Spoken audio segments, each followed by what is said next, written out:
So what is a Krug, Urkath, and Seeker? A Krug is a ruthless race of hulking barbaric warriors whose heritage and culture center on combat and brutality, mercilessly pillaging and assaulting defenseless colonies and stranded fleets. The Krug always approach situations by shooting first and asking questions later. Not much is known about the Krug because those who encounter them rarely live to tell the tale. That cracks me up. And look at this guy.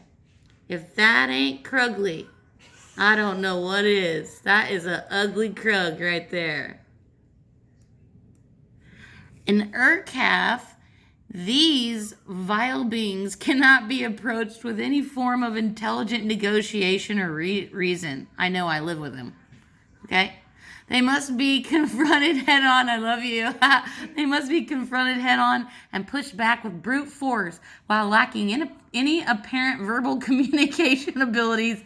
The Urkath display a surprisingly sophisticated level of strategic unity and coordination, creating a vicious and ruthless adversary, a force to be reckoned with. And might I say, they're really good at math. Okay. There is an Urkath. Yep. Okay. And now for the Seeker. A colossal race of supremely intelligent beings that once acted as a ruler class over most other races in the known universe. Well, you know, superpowers don't stay that way for long. Anyway, the Seekers are now known to be extinct, and their existence and history are only hinted at by trace of artifacts that float through the universe. Sounds like an Archon, doesn't it? Okay, what does a Seeker look like? Whoa. That's weird looking, isn't it? Yeah, that's boring. Sorry, Wade. Or Seeker, I should say. So Wade is Seeker, Ian is Urkath, and I am Krugly. That's right. And also, you know, NPCs, you know how they spawn? Because I learned this, and I was like, oh, spawning. See, NPCs are spawned, created by computer process. Let me get it over here where it says, oh, spawning. That begins running at the top of each hour. NPCs spawn at the universe-wide rate of 30 number of galaxies per hour.